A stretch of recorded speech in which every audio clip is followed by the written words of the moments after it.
this video, I'm going to show you how to crochet the Seafarer song Shawlette, a free crochet pattern you can find on my website with written instructions and charts. You'll need number 5 bulky weight yarn, a J10 or 6mm crochet hook, a yarn needle, and scissors. Let's get started. The construction style is side to side.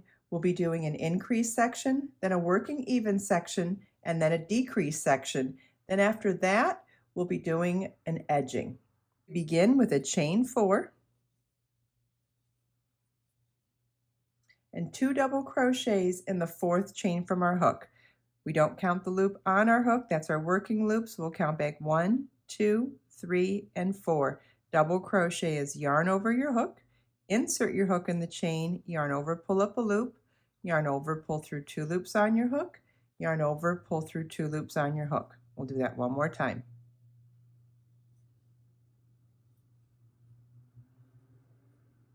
The 3 chains that we skipped count as our first double crochet. At the end of row 1, you should have 3 double crochets.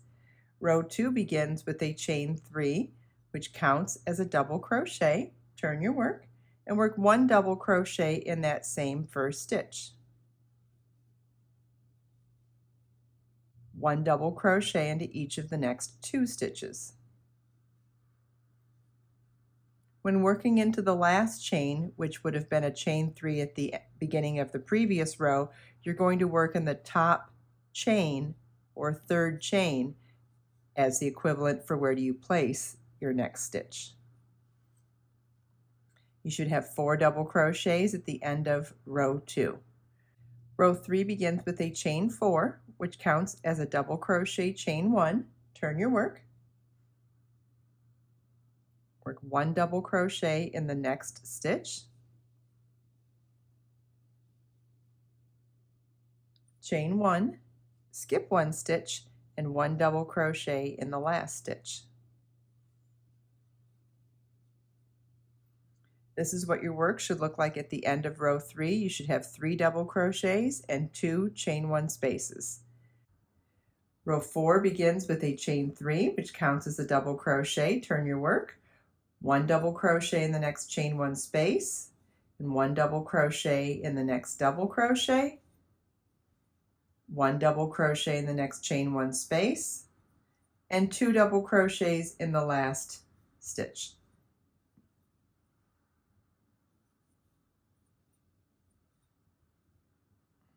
At the end of row 4, you should have 6 double crochets. Row 5 begins with a chain 4, which counts as a double crochet chain 1. Turn your work. 1 double crochet in the next stitch. Chain 1, skip 1 stitch, and 1 double crochet in the next stitch. And you want to repeat chain 1, skip 1, and 1 double crochet in the next stitch across, or one more time. This is what your work should look like at the end of row 5. You should have 4 double crochets and 3 chain 1 spaces. Row 6 begins with a chain 3, which counts as a double crochet. Turn your work. 1 double crochet in the next chain 1 space, 1 double crochet in the next double crochet, and you're going to repeat that across and work 1 more double crochet in that last stitch.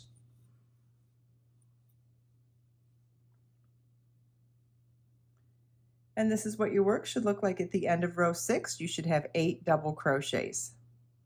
Row 7 begins with a chain 4, which counts as a double crochet chain 1. Turn your work. 1 double crochet in the next stitch.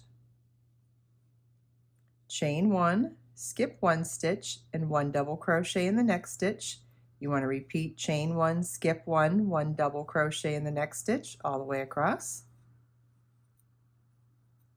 This is what your work should look like at the end of row 7. You should have 5 double crochets and 4 chain 1 spaces.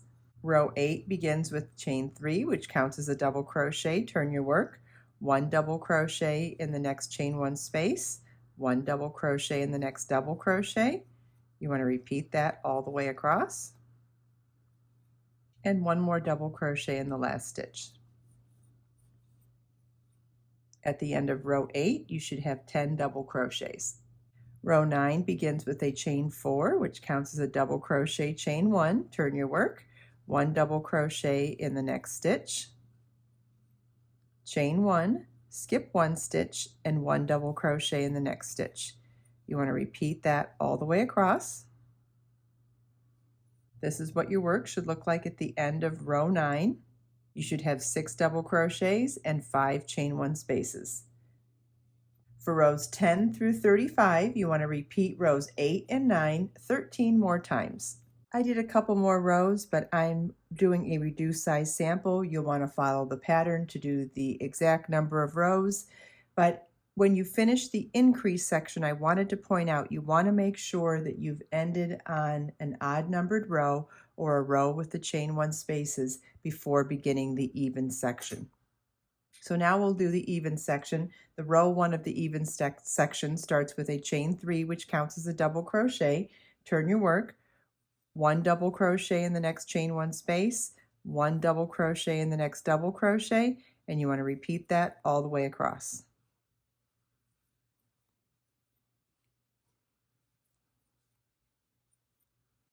This is what row 1 should look like at the end of the even section. Row 2 of the even section starts with a chain 4, which counts as a double crochet, chain 1, turn your work, skip the next stitch, and work 1 double crochet in the next stitch. Our repeat for this row is chain 1, skip 1 stitch, and 1 double crochet in the next stitch. You want to repeat that all the way across. This is what your work should look like at the end of row 2 of the even section. For rows 3 through 8, you want to repeat rows 1 and 2 3 more times. I did only one more repeat in my work even section because I'm doing a reduced size sample, but you'll want to follow the pattern to repeat rows 1 and 2 for the exact number of times you'll need to. And just remember to complete the work even section, you want to make sure that you end on the even numbered row, which is the one with the chain 1 spaces. Then you're perfectly set up to begin the decrease section. Now we're ready to begin the decrease section. Row 1 begins with a chain 3, which counts as a double crochet. Turn our work, 1 double crochet in the next chain 1 space, 1 double crochet in the next double crochet. You want to repeat that all the way across until you get to the last 2 stitches. Okay, our last 2 stitches are a chain 1 space and a double crochet. We're going to work double crochet 2 together over those 2 stitches. Yarn over your hook, insert your hook in the chain 1 space, yarn over, pull up a loop, yarn over, pull through 2 loops on your hook, yarn over, insert your hook into the double crochet, yarn over, pull up a loop, yarn over, pull through 2 loops on your hook. You should now have 3 loops on your hook, yarn over, pull through all 3 loops on your hook. Row 2 begins with a beginning double crochet 2 together, and that is a chain 3, turn our work, and 1 double crochet in the next stitch. That kind of looks the same as when we're starting a row together, right? Only the difference is we would normally count that chain 3 as a stitch when we come back to it, but because it counts as the first leg of the double crochet 2 together, this is our last stitch when we come back to it. And I'll show you that again when we come back to it at the end of the next row. So chain 3 and double crochet in the next stitch counts as our beginning double crochet 2 together. Then we'll chain 1, skip 1 stitch, and 1 double crochet in the next stitch, and repeat that all the way across.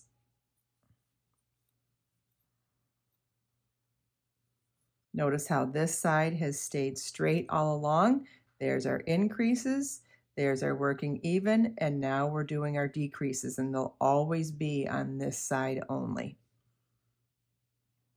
Okay, row 3, we're going to repeat row 1. Let's do it together though. Chain 3 counts as a double crochet, 1 double crochet in the next chain 1 space, and 1 double crochet in the next double crochet, and you want to repeat that all the way across until you get to the last 2 stitches.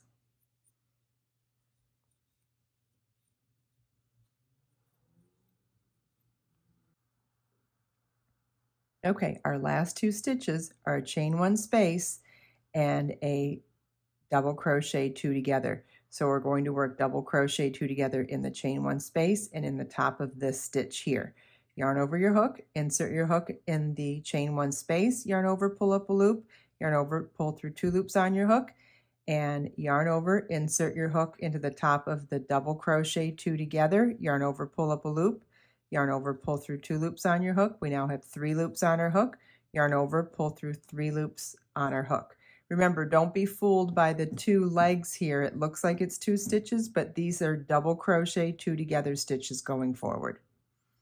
And that's what your work should look like at the end of row 3. Row 4 is a repeat of row 2. Start with a chain 3, turn our work, double crochet in the next stitch, and this is going to count as a beginning double crochet 3 together, not 2 separate stitches this time. Chain 1, skip 1 stitch, and 1 double crochet in the next stitch. You want to repeat this all the way across.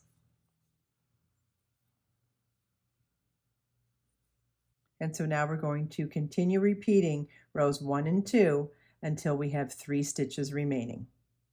Okay, we're ready to work our last stitch now. We have 3 stitches, double crochet, the beginning double crochet 2 together, chain 1 double crochet. So our last row is a double crochet 3 together. So it's chain 3, turn our work, double yarn over your hook into the chain 1 space, yarn over, pull up a loop, yarn over, pull through 2 loops on your hook, then yarn over, insert your hook into the double crochet 2 together stitch, yarn over, pull up a loop, yarn over, pull through 2 loops on your hook. We now have 3 loops on our hook, yarn over, pull through all 3 loops on our hook. It's a beginning double crochet 3 together or the chain 3 and double crochet 2 together. We're not going to fasten off because while this is the end of the shawl portion, we're going to work the edging right on to the row end stitches along the curved side of the shawl.